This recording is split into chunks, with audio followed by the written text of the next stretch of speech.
Hi, welcome to another episode of 2 Minutes on Tuesday. I'm Sam Miller of RE/MAX Stars Realty. This week's going to be closer to 5 minutes, but I'm going to give you the top 10 things that I see that come up on home inspection reports. And some of these items, if you could address these up front before you list your house or before the house goes under contract, it's going to save you a bunch of money. So here we go. Number one item on the list, lack of adequate handrails on steps and staircases. So some cases you need to add an actual handrail, or if you've got a gap in your handrail from like a split level, you may have to put a section in so that you've got adequate grab bar or handrail. That's simple. Chipping and flaking paint on homes built prior to 1978. I see this as much on the home inspection, but I also see it as much on the appraisal, especially if it's a government loan. If the FHA, VA, USDA style loans see chipping and flaking paint, they're going to want to have that fixed on houses built prior to 1978.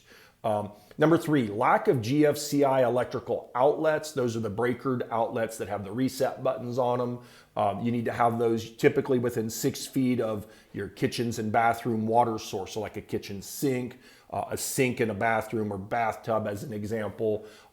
You need to have those. Also, when we talk about electrical, one thing that we do see that comes up is also double taps on the electric breaker box. So on your breaker where they've double tapped it instead of single tapped it, that comes up, and they want those split off unless the box was specifically designed for double taps, and most of them aren't.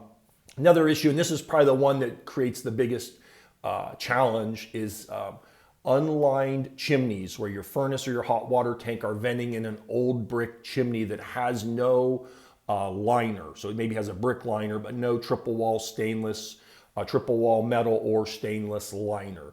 This can be tricky on some of the older houses if the chimney's not perfectly straight, because when they try to put a liner or a sleeve down inside, if it's got a big offset in it, it's really tricky. So anyway, that's something that really is, the gas company is as particular about that as the home inspectors. Hot water tanks, the TPR pressure relief valve on those hot water tanks needs to have an elbow on it, and it needs to go within 6 inches of the floor. So you need to have a pipe for the discharge line. So we see that a lot on the home inspections. Some people call that a drop leg.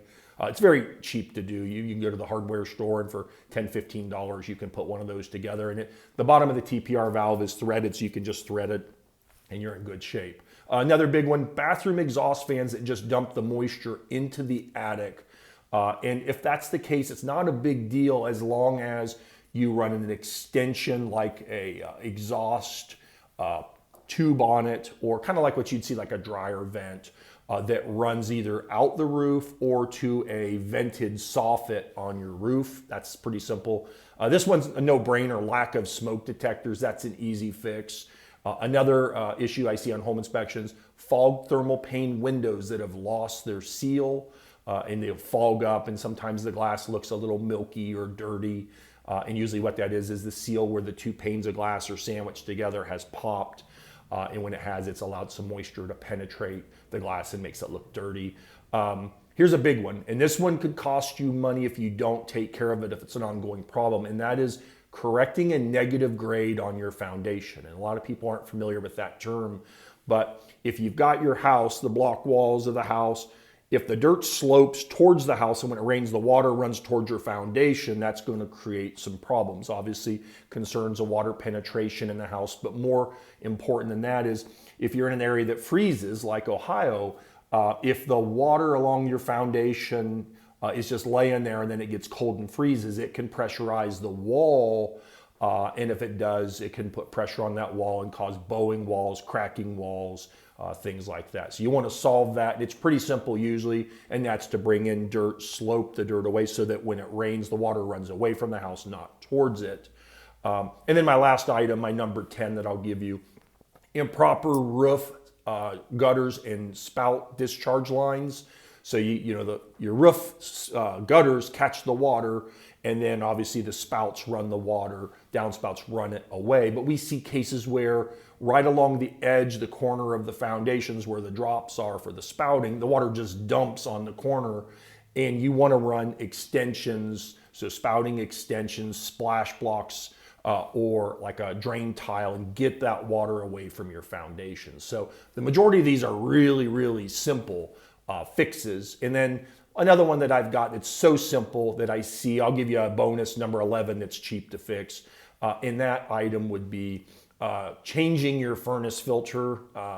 Home inspector's checking the furnace and he notices it looks like the filter hasn't been changed, and he flags it and says it needs a furnace and filter replaced. And that's more of a maintenance item than it is really a home inspection item, but I see those get flagged. So there's obviously other things that show up on home inspections, but these are the most common ones that I see. And like I said, the majority of these are simple fixes. So if you fix them prior to listing the house, you're more likely not to have any of these items show up and cause problems on the sale of your property relating to a home inspection contingency. So I'm Sam Miller. I'll come back to you next week. Hope you're having a good one. Enjoy. Bye.